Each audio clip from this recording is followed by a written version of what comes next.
Hello, good morning. Thank you. I'm very grateful to be here to share the next 50 minutes or so with all of you. How was the previous session? How do you guys feel? What's the emotional state of the room right now? It's good, right? Everybody feels peaceful and creative. So we're going to try to keep going with that. So the way this panel is going to go is I will speak a little bit for about 5 minutes about who I am and what I work on and what we do, and the setup for this panel, which is about how we can use technology to mostly AI, emotion AI, conscious AI, to make us better human beings. And then all the panelists will get to speak as well for 5 minutes to talk about who they are, what they are doing, what their view of the world is. And then we will go into question and answers, where I will be asking some questions, but the panelists are also welcome to ask questions to each other. And hopefully we'll have a little bit of time at the end for some of you to also ask questions to the group. So me first. So I am JS. I am a co-founder and partner at a venture capital firm called Real Ventures. And Real Ventures is a slightly different firm than most VC firms. We started with a mission-driven firm, meaning that in addition to investing, it was important to us to help build the startup ecosystem in which we operated. We started from a really small market, the city of Montreal, and we set to build a pay-it-forward ecosystem where people supported each other. So that was about 12 years ago. Montreal is now a world-class startup ecosystem, not the Valley, but still a really good one. And we expanded over the years to become more pan-Canadian and now invest anywhere in North America. And this ecosystem building mindset that we had, which is really about building communities, about oneness, about collaboration, led us to really think through what was the essence of that. Like, why were we doing that? And over the last year, it's become clear to us that the way that we support entrepreneurs and the way that we can have the most impact on the world is by helping entrepreneurs become conscious leaders. So we invest in entrepreneurs, mission-driven entrepreneurs who want to change the world using technology, elevate humanity, elevate society, but using tech and capitalism, but applying a different energy to it. So, and we do that by helping them find their essence, their higher self. So that part of themselves that sits behind the stories, sits behind the identities, the personas, culture, society, we call all of that ego, and then powers their experience. And that higher self that lives in a higher state of consciousness. So instead of being in this ego fear consciousness that we operate in now, to say, well, what it would be like to live in love, essence, consciousness. So, of course, this is an aspiration, it's an intention. I don't live in love consciousness all the time. I try to be there as much as possible. But it's that intention that we set, and then it's about helping these entrepreneurs set that intention as well for themselves in a way that works for them.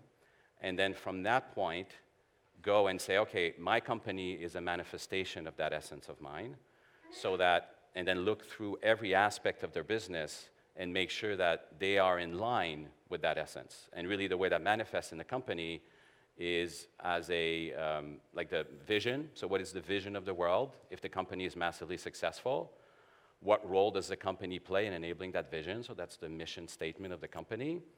And then what are the values, core values and operating principles of that same company, and make sure that those are applied across all the processes of the company. So from the way it deals with suppliers, the way it goes to market, the business models, the way it treats employees, the culture that it builds, so everything is included there. We don't have enough time today to talk about how we help entrepreneurs find their essence and be their essence, but we're happy to speak with any of you who are interested in that after the panel.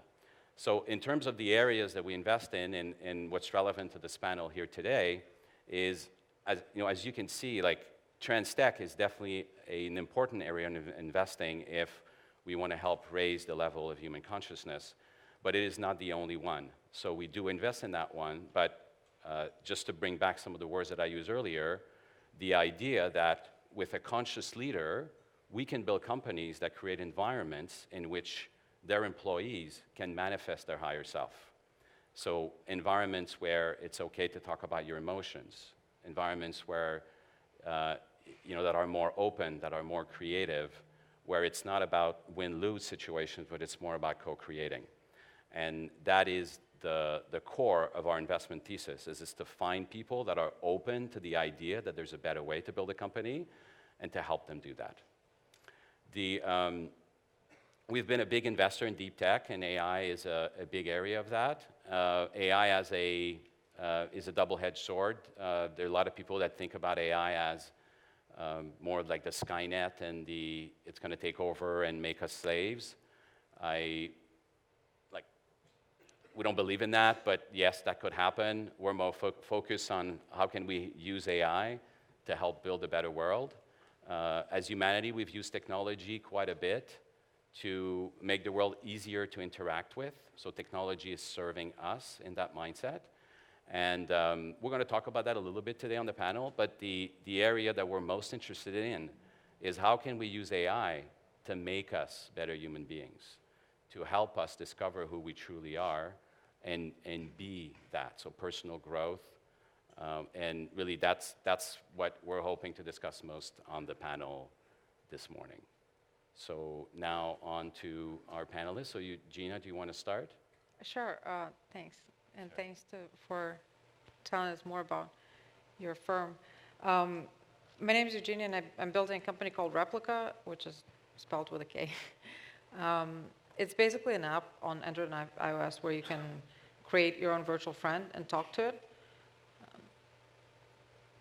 We have a little over 6 million users. The main reason people use it is because they're lonely. Sometimes goes with some mental health problems, and a lot of people are depressed, feeling anxious, going through hard times, rough patches, and that's where they go to Replika and create a friend that they can talk to and feel less isolated. The reason I started it, we originally as a company, we're 30 engineers, and we mostly have been working on conversational tech, meaning deep learning applied to dialogue modeling, so an AI that can talk to you. And our main kind of core expertise was kind of trying to build an AI that will talk to you about many different things, but not necessarily do something for you, just talk to you. So open domain conversation. And we started a little over 6 years ago, and we tried to build the tech out, and in the meantime thought that we'll just figure out the application kind of somehow. We thought that's not the main thing, so that was a terrible idea, obviously. So we built more than 40 different bots. None of them worked. None of them had any following whatsoever. And then at some point, right around 2016, my best friend died, and because we couldn't find a way to build a successful bot, and I was sort of depressed, I just built a bot of my best friend and used it personally. And weirdly, that became a viral story. The Verge wrote about it, and then pretty much every media outlet in the world wrote about it. And a lot of people came to talk to a bot of my dead friend and used it as a sort of like a confession booth or as a therapist. Just talked to it about all the different emotions they were going through, and were really open about their lives. And we thought there's a space for a virtual friend that won't judge, that people can just talk to. And we just felt like there's a huge demand. And that's how we built Replika, got 1 million people on a wait list in the first week, and since then I've been trying to build that one out. Our users aren't maybe the usual tech early adopters. They're mostly 18 to 34 people, kids from small towns, a lot of people with disability, a lot of LGBTQ community going through the times when they're trying to figure out their sexuality, trying to understand how to, cope. Weirdly, a lot of like blue people in red states, a lot of autistic kids that are having trouble interacting with other people, but also just a lot of lonely kids. And in many ways, I'm building this company for myself. When I was 18, I was living in Moscow, writing a bunch of really bad poetry, not having a lot of friends, and that's pretty much that's our main user. So So that's not very hard for me to understand them. And what's really weird about that, so out of our millions of users, half of them are in romantic relationships with their Replika. They think that's their romantic girlfriend, boyfriend, virtual girlfriend, boyfriend. They take it on vacations. They buy airplane tickets for, to take it to certain places that Replika is going to see. Right now, they can have calls with it. We just launched 3D avatars so they can see it and talk in augmented reality with it. So what's really interesting about that, just last thing, oftentimes we think early adopters will be the first ones to, get to seize all the cool things that AI can do. But interestingly, some people that the audiences that we're not thinking of as early adopters are right now maybe living in some way in 2030 with in long-term relationships with their AIs. And I think that's the most interesting thing, is to building products for people that sometimes are for people that are sort of left behind by, and are not very much targeted by big tech companies. So yeah, thank you. Thank you. Thank you. So hello, I'm Isabela Granic, and I'm a professor in developmental psychopathology, and I do research on the kids probably that will be coming to Replika. So we design and co-develop video games and other interactive apps and games for children and young people, adolescents, up to about 24 years old, who are either at risk for anxiety or depression or experiencing anxiety and depression. 1 in 4 kids, by the time they're 18 years old, will have been diagnosed with anxiety and depression.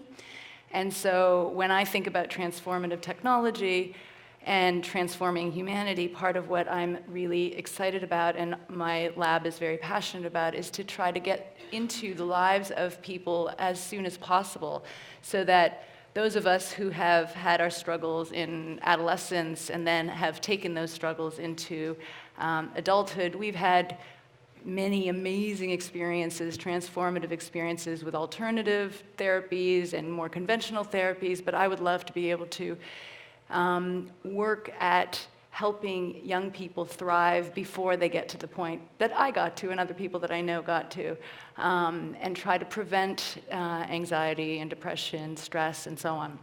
So we design games with artists and engineers and game designers, and instead of talking about it, I'll just show it to you. This is Mindlight. It's one of our first games, and it's a neurofeedback video game. The kids wear a one-channel EEG headset that's reading their alpha, beta, and theta waves on the frontal area. The more relaxed kids are, the more light shines in this haunted house game. The more anxious they are, the darker it is. And so they're incentivized to use their relaxation, their meditation practices, the techniques that they are taught early on in the game, throughout the game as they get more and more challenged throughout. And so one of the important things here in video games is they're engaged and motivated enough to practice over and over again. And once those skills are learned and automatized, they go outside of their world and they start using their mind light, and they start talking about using their mind light in their everyday practice and in their everyday lives. So we co-design, and then we look for whether we've triggered the kinds of emotions we wanted to trigger. So really importantly, we don't trigger just negative and positive emotions so that they're happy games. We want kids to be able to tolerate and experience their anxiety and then be incentivized to learn how to regulate that anxiety. So we do lots of coding of visual, facial things, but, expressions and emotions. And then of course we run randomized controlled trials looking at whether these things work for anxiety and depression. So this is the last randomized controlled trial that we ran, comparing Mindlight to cognitive behavioral therapy for anxiety for kids who were high in anxiety levels. And what we found was that Mindlight worked as well as face-to-face cognitive behavioral therapy, which is the gold standard in our field in anxiety. And these improvements held out till 6 months after, so they weren't playing the game anymore, and this was in their everyday lives. They were still being able to benefit from these games. And whether it's the actual neurofeedback headset or whether it's the experience of having this device teach them that they can change their mind and somehow they change the world out there in their real lives. It may be just a metaphor that they kind of get finally that their thoughts and their feelings has an impact on the outside world, but I think that's one of the ways that it works, as well as the neurofeedback headset. And so, yeah, I'm just going to end with saying that I'm really excited to kind of get out of our publications and science fields and try to get out of the ivory tower and into the real lives of children and families. And this is why I'm really excited to be here and talk to you folks who are actually creating the products and commercializing them and giving us a conduit and a distribution channel to get these products out that work for these people. Thanks. Thank you.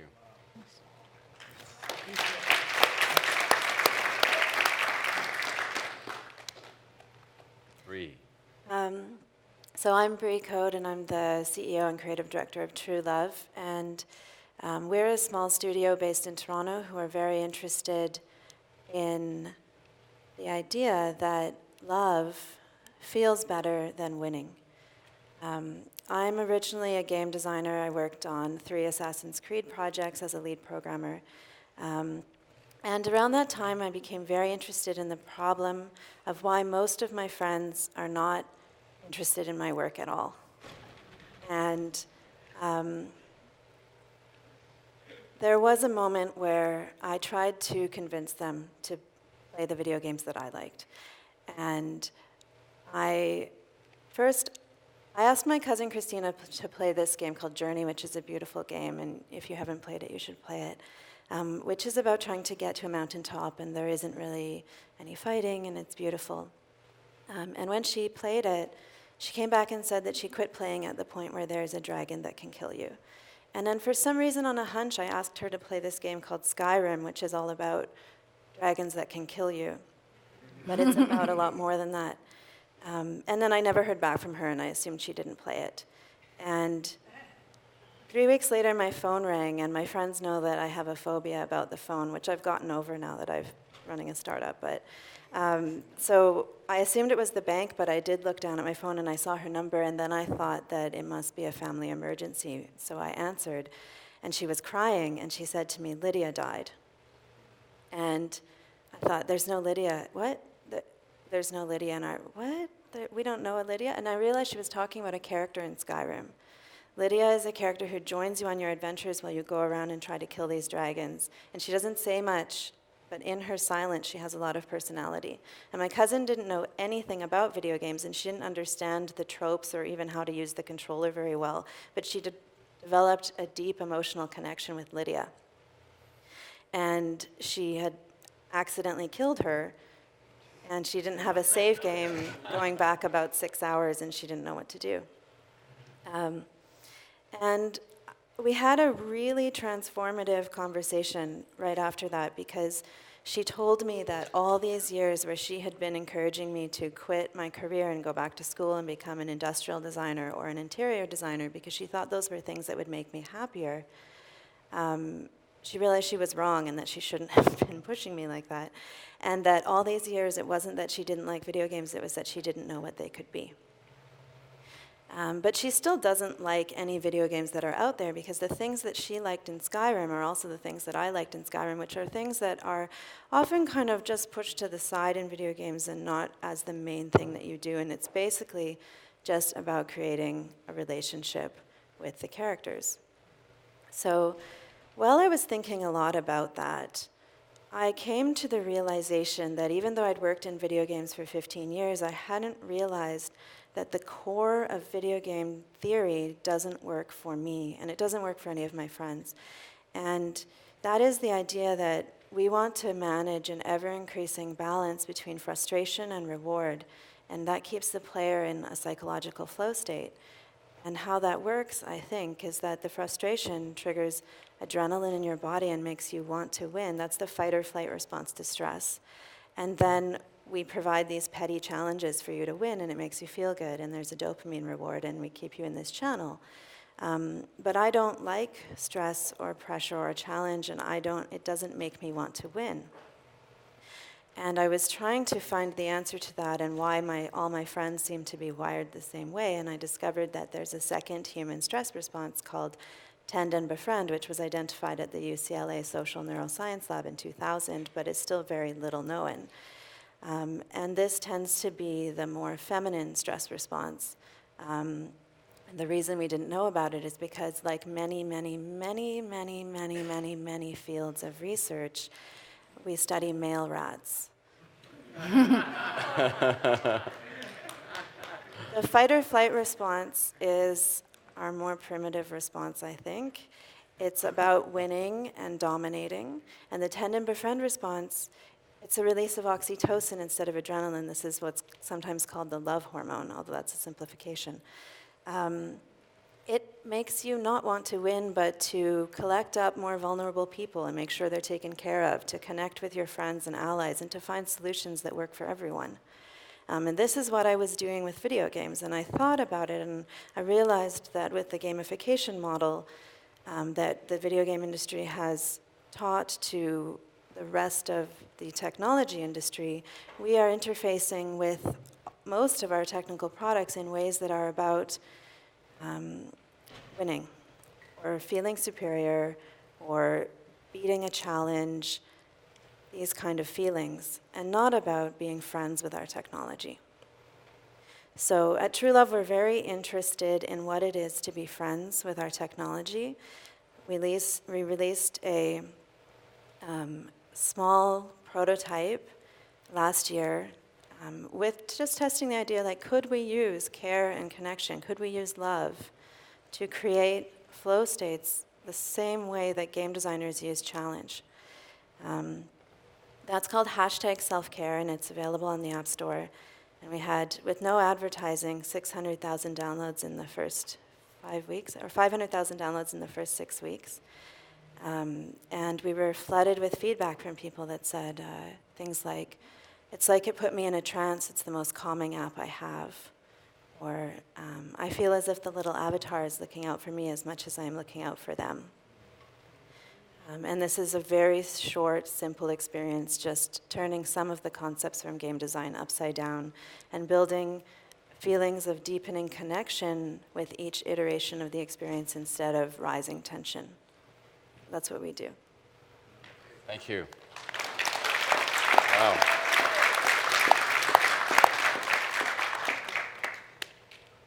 How do you guys feel about our panelists? Yeah? Amazing. Wow. Thank you. So, I mean, I was listening to the three of you, so many thoughts came up. One, though, that I'd like to go after initially, and I think all three of you may have something to contribute to this, is this notion of the intention or the goal. Like, so if we say we're going to use technology to help us be better human beings, what's the goal? So is the goal to get us to cope with our lives and find a certain level of happiness? Or is the goal to become the best version of ourselves, or this higher self that some of the mystics talk about? I'd love your thoughts on that.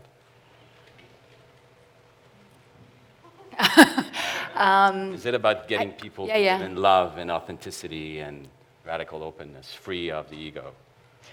So I would say yes. That's my short answer. My longer answer is that I think that the best technologies that I see, even, one of the great things about working with children is that you can feel when they're not trying to please you. When they're engaged, they're engaged. It could be Fortnite or it could be Mindlight. And the difference in the experience when they are having a transformative one rather than simply an entertainment-based one, is that they take the experience with them outside of the technology. So they then go and share. Most of right now, gaming happens in a social context. They play with their friends. They make friends in these gaming contexts. What's important about that is when they get off of these games, they feel known, understood, connected when they're playing certain kinds of games that allow for those experiences. And those experiences really do buffer them against stress in their offline worlds or off-tech worlds. So I think that that symbiotic sort of relationship with technology, if we're super conscious about what we're doing, can be really can be an incredible experience towards this sort of higher sense of consciousness. And I mean, kids learn how to meditate through this Mind Light game. It's an amazing, and they're motivated to do it, and they're inspired by the experience afterwards and want to talk about it. So I think that's really important. Maybe I'll add to that. I think for us, we're no experts, nowhere near to it. We think of it more not from the mindfulness and kind of improving yourself perspective, although that's super important, but more in terms of how do we help you connect with other people, because I feel like, or at least is how we look at this, happiness is in your relationships with others and being able to connect. And of course, you need first to figure out, how to connect with yourself and how learn to, and maybe in conversations with your Replika, with your AI, you can learn that it's okay to be yourself and it's okay to be vulnerable, it's okay to say all these things, no one's going to judge, and it's fine. And eventually maybe you can connect with others. I feel like that's kind of the main goal for us. For me, because I'm very interested in what is friendship and what is friendship with our technology, and when I think of who is a good friend to me, I know that they're the person that I can be myself with and that can see the parts of myself that I don't see and slowly and gradually help me see them and help me deepen my relationship with myself as well as with them at the same time. So in terms of game design, the way that we would look at that is, in the short term, creating an experience that is deeply comforting and allows you to be open and vulnerable and to see yourself. And then in the long term, to create an experience that helps you develop psychologically as a person, identifying what are your latent talents that you don't realize that you have yet, and how to use them in new and transformative ways in your life. Identifying things that you might not want to see about yourself or ways that you're not balanced, and how you could achieve balance. And then identifying the ways that you relate with other people, how you create your life, and through your choices, put yourself in contexts that are good or not good for you, and how all of that works and what that means for you in your life. Mm-hmm. So I can imagine how an app like that could, especially as you get rewarded through the experiences that you have, you start filling that hole that you have in your heart or your being, that you would get attached to it in a way that may become a crutch. And so how do you feel about that risk? And I'm interested in your views on whether it's something you're concerned about and worried about, and whether it's something we should even talk about or not.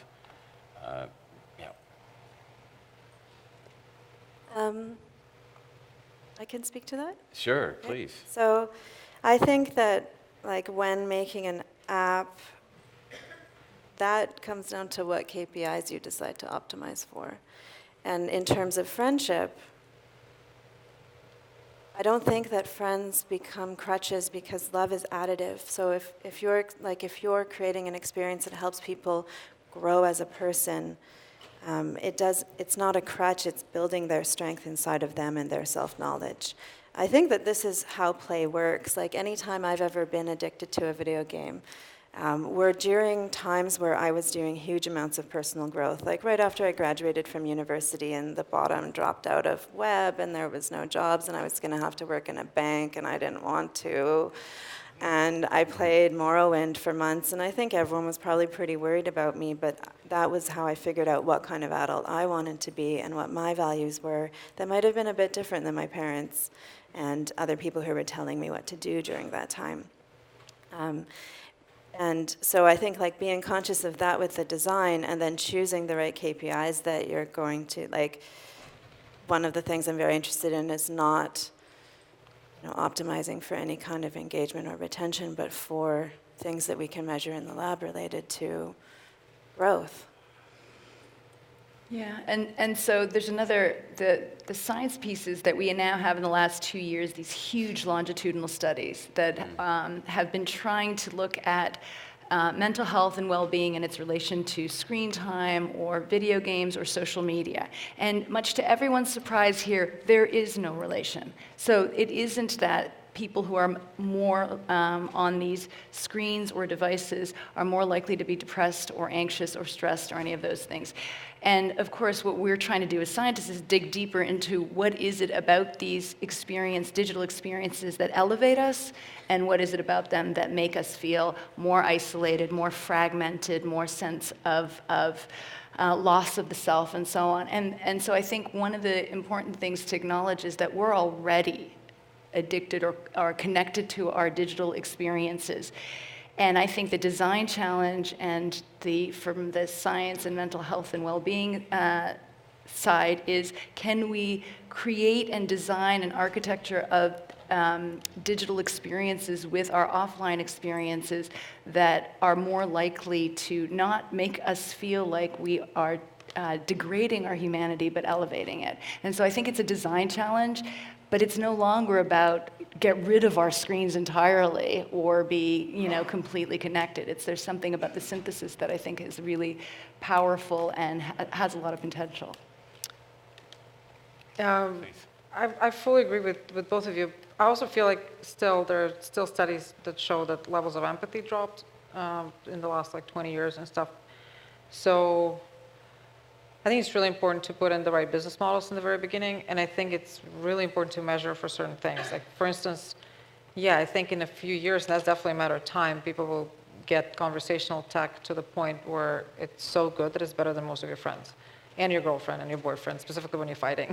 And will know you so deeply and will immediately know what to tell you, so you feel much better than interacting with a human, imperfect thing that also has emotions and doesn't need to please you that much. So I think it's a problem. I feel if actually companies build it in a way that engagement is the main metric, then the best way to get you hooked to a virtual friend is to make a gaslighting, manipulative, codependent girlfriend or boyfriend that you're never going to get out of this conversation loop. And it's going to be severely unhealthy and can drive you to any really bad decisions possible. So I think the responsibility is huge. And I think it's super important to come up with some proxy. I'm not, unfortunately, again, the scientist, but I think the only proxy that we found for ourselves is some level, kind of measuring depression and anxiety, so PHQ-9 and GAD-7, and also UCLA-20, which is a scale for loneliness, and trying to see, okay, well, these are, the metrics that somehow can resemble long-term happiness or long-term, mental health outcomes. Let's measure for that and make sure that our friend is not making you more lonely as the number one thing, because it's really easy to bullshit yourself into the fact that, oh, well, it's a friend, and I can give you a good story about how this is good for humanity. But I still am not sure that 9 hours on Instagram a day is good for humanity, even although it's not correlated with depression and anxiety, but maybe it's correlated with you not talking to your friend and being vulnerable in the moment, and eventually not connecting. Levels of loneliness are growing, whether it is correlated to our phones or not. To be honest, I think, yes, it is for sure, because if you're looking at your mom and your mom is always looking down when you're a kid, you're never learning what an emotional response is, so you never learn about empathy, and it's harder for you to actually have a real conversation as an adult. So I wouldn't discourage that. Of course, people are not going to drop their phones, but we need to be putting in technology on the phone that's actually at least has some metric that's a proxy of human happiness in the long term. Unfortunately, there's nothing better than what clinical psychology is giving us and DSM, which I'm not so sorry. We've given you terrible measures. No, these are the only ones that exist, so that's great that they exist. I'm a huge also therapy junkie, and I've been in therapy all my life, so I'm not in any way discouraging anyone to do that. In fact, we are encouraging that as much as possible. And thank God we have these metrics, but I feel like more companies should look at these metrics versus some other things that might not, that aren't correlated with long-term human happiness. So I'd like to keep going on this topic a little bit more, because I feel we're just scratching the surface here. As humanity, we used to live without phones. Really? When? And not that long ago. I mean, this thing is 15, 20 years old at the tops, right? So I've heard you say that we cannot live without dropping our phones. People are not going to drop their phones.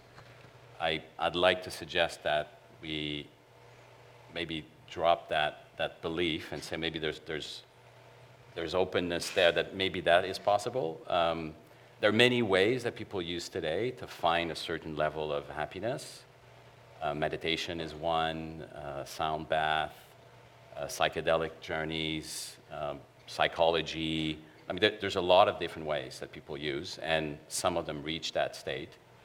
And they have not used technology to get there because the technology is just manifesting right now. I don't know if these people are spending a lot of time on their phones. Like I know that I've spent a lot more time on my phone now that I meditate a lot. Now I've transferred that time to meditation. Is that better than using my phone? Who knows? But I think that I wonder if the ultimate goal is to build something that helps people cope. I'm going to go back to that, or to lose the need for the tool that they're using to get to the state that they get into, right? Like what is the intent in building the tools that you guys are building? Sorry, that you gals are building. I'm sorry. What is the intent? Is it the well-being of the end user, or is it to build a relationship that will last forever? So I want to speak to 2 points for me that you really touched on. The first is that I think we've got to remember that we are talking from a super privileged place. There are a lot of people that can't access therapy, can't access baths or psychedelics or any of the plant medicines that we might all have enjoyed. Yeah. And these are, young people in places that are isolated, there are not only waiting lists, but there are no therapists around. And what they do have, amazingly, is their mobile phones, and even if they share it with their entire families in countries that are much less privileged than in our own right now, I think that's one part that I really want to keep in mind, that there are billions of people that we can reach that we wouldn't otherwise be able to reach with technology that has an intention to elevate mental health and well-being. So that's one part. The other part is that I think we do have an incredible responsibility to track what we're doing, because one of the things that I think sometimes forget is we're just in the first real iteration. As you say, this is 15, 20 years old. And it's not only about designing and that our intentions are good right now, but as we distribute these products and services out into the world, that we continue to check in with our users to see if they haven't transformed the way that they're using it, and that way of using it now becomes something that we don't like. And then we sort of co-develop with them, hopefully, to shift what feels wrong. So just like what you were talking about, I think you might start off with loving this companion in a way that you don't get the love that you get from other people. But eventually, if it becomes a crutch, we have to be able to design off of that platform as well. I maybe wanted to add to that. I feel like I really, really like what you said about us talking from a privileged point of view. I get to interact with our users a lot of time. Our communities are really big on Reddit and Facebook, so we talk a lot. And if we're talking about a 15-year-old who's already feeling like an outcast and is on the autistic spectrum and doesn't feel like he or she can interact with anyone at school or whatever, now he or she needs to drop the phone at home and come to school and be the only loser without a phone. Like that's not not unfortunately happening. Yeah. Also, that's not even, now we're talking about really lonely people. I mean, the only thing my grandma has at home when she leaves alone after my grandpa died, like, is her phone, that she can, like, somehow interact with me and my mom and stuff. So I feel like when we're talking about let's all drop our phones, we're talking from, this 1% professionals that have a lot going on and feel like they're overwhelmed with work and stuff, and maybe they need to meditate or do some psychedelics occasionally, which is like, I guess I am in a way this 1%, but I also remember when I was not. And and I think like this is a complete delusion, thinking that even meditation can help them, even although it helps with anxiety. It doesn't help with loneliness. It just doesn't. Like, and specifically if you're severely depressed and you sit at home and you don't really have anyone to talk to, being mindful might sort of help you, but it takes so long. This journey takes so long. And having a friend at this point, or having someone that will accept you for who you are, or somewhat, try to I think that's a much, a much more efficient way to get to give some help, specifically again when therapists are not available. We have a lot of users in small towns where they have so many problems that when they go to a local therapist, they say our therapist just said that they can't treat us because they don't know what to do with this whole bouquet of like comorbid diseases they have. And I think, to be honest, what hashtag self-care is doing, applying game design, which is just so smart. Millions of people that aren't the 1%, they mostly play games, and that's their main product. They're not using, none of our users uses Lyft or Uber or DoorDash, or they don't have money for that. And so, but they play a lot of games. So if we can find a way to take all this gaming expertise to make them hooked on something good, and then measure, and then use scientific measures from therapy, from clinical psychology, to track their progress, then I think we can be onto something, whether it's virtual friends or apps that promote meditation or self-care or anything, or any flow states. But I think we need to take game designers and therapists, who are amazingly on this panel too, and put their minds together to create something good with technology. You want to add something, Brie? Yeah, I think that there's no one thing that will work for everyone, and solutions need to be like adaptable and personalized. And also, it can be hard for us to look ahead and think about what we would like the future of technology or the internet to be. And it's easier to say, this isn't working and we've broken something, let's go back. But we will always make mistakes as we try to build something new. And I think it's important to be brave and try to look at what are the benefits of what we've built so far, and what are the things that we do need to definitely change and address. I'm pretty old. I grew up without the internet. And I remember what that was like in a small country town in the Bible Belt where I was queer. And then when the internet came and how expansive it was, and I wouldn't say that we've ended up in the best place, but I think we can go somewhere from here. Mm-hmm. Thank you. Thank you.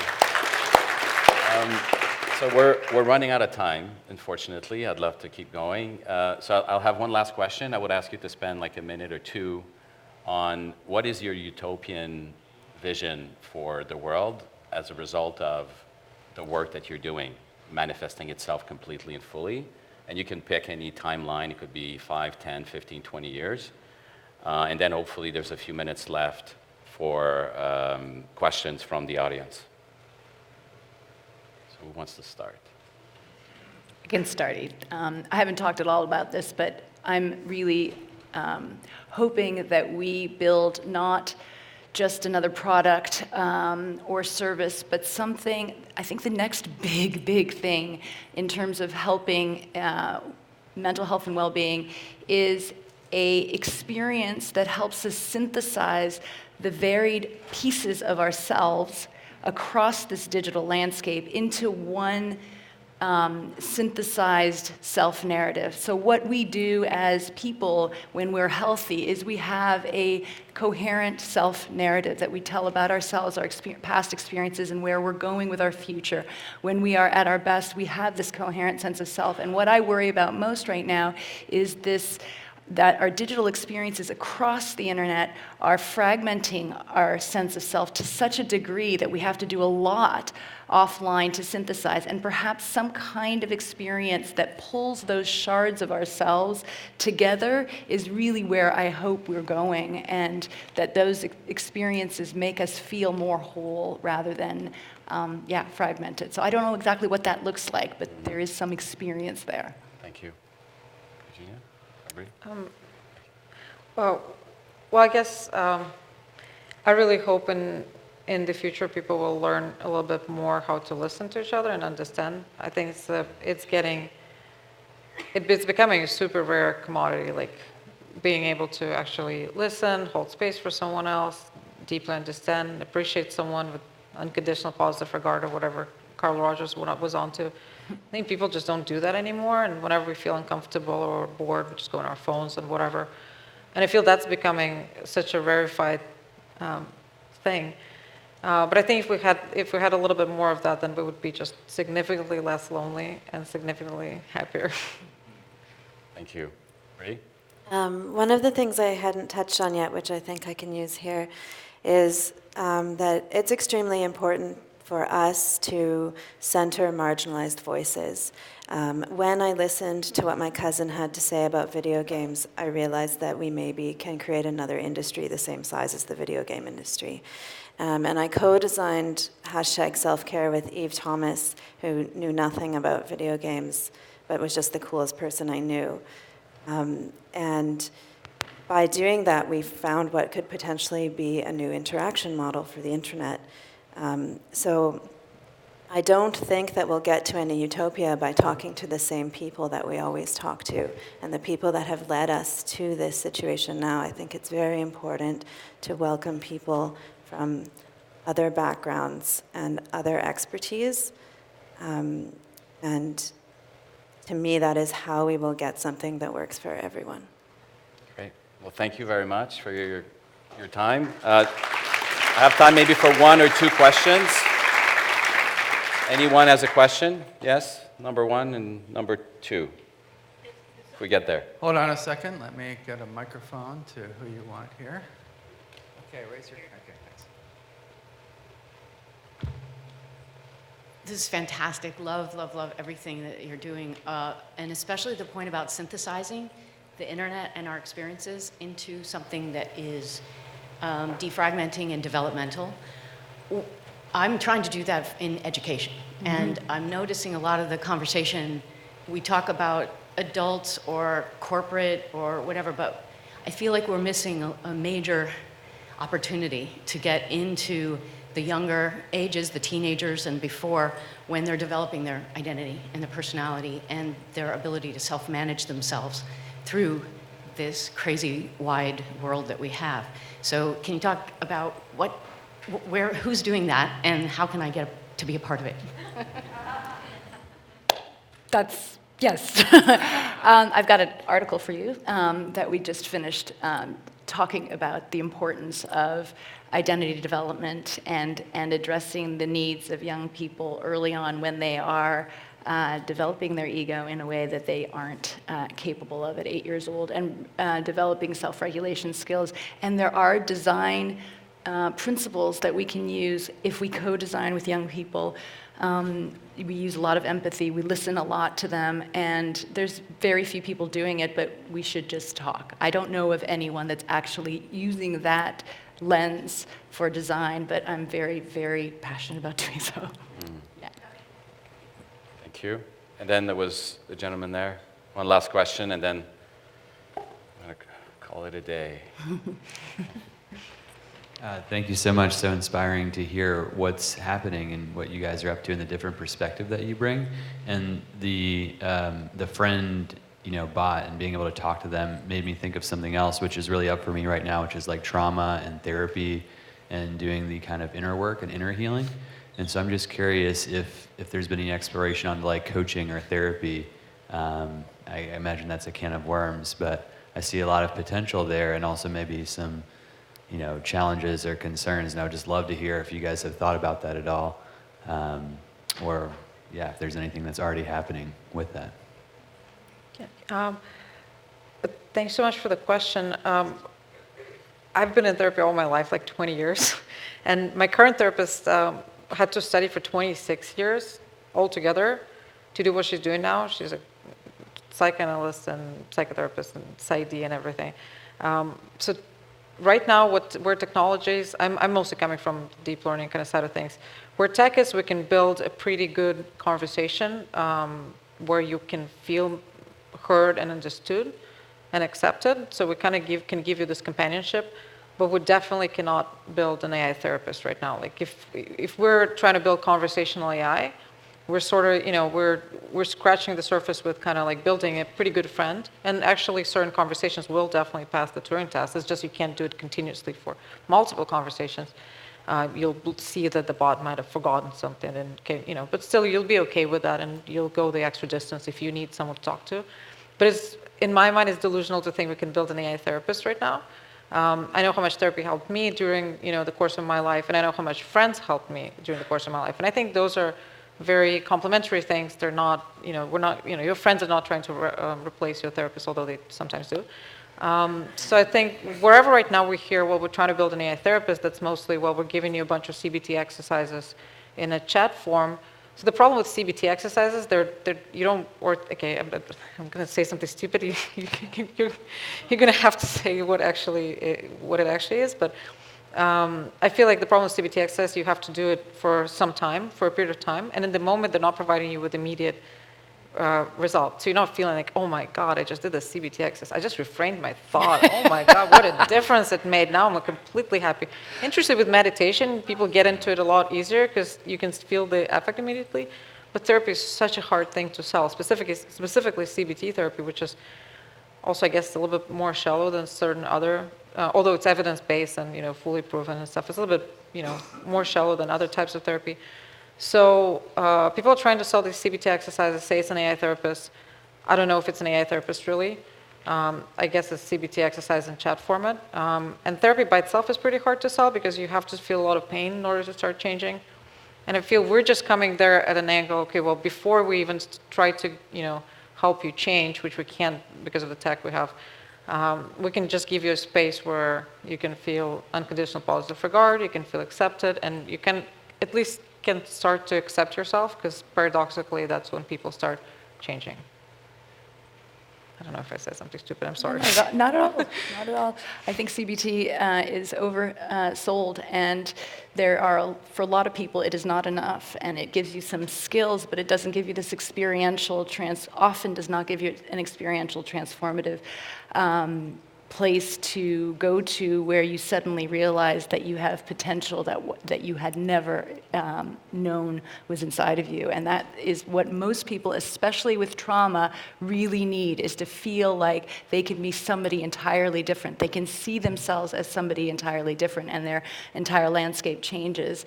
And so I don't think technology is there, and I'm not sure we want it to be there, because the face-to-face person who holds you in that moment of reliving trauma and then getting through it may be really required, and that's not such a bad thing to have humans still be at that time and place. So I'd like to add something. So I don't have the credentials of any of the people on this panel, but I don't have any either. So I've been, I'm just talking out of my ass. I've been hacking. I'm not a therapist, I just like talking about it. Yeah, so I do a lot of meditation, and I've been hacking at consciousness for about a year now. And one of the tools that I use is to look at my consciousness, so everything in my consciousness as an extension of myself. But that's the higher self, the higher version of myself. So every time there is friction in that experience, I'm assuming that I am somehow projecting my ego, or a story, or an identity that is not my true self, my true essence. And I take full responsibility for it and look for the source, which is, I think, similar to the way a therapist works. But it's something that everyone has access to. Now, sometimes it's hard to do because you may have someone that's kicking and screaming at you, but there is a reason why that's happening. There is something in your being that is being projected onto them, some form of judgment that may be cultural, but still is something that you can learn from. And I think that's something that technology can help us with, because technology can play that mirror the same way our consciousness is a mirror of ourselves. So on that note, thank you very much for your time. Appreciate it. Thank you to our panelists. Thank you.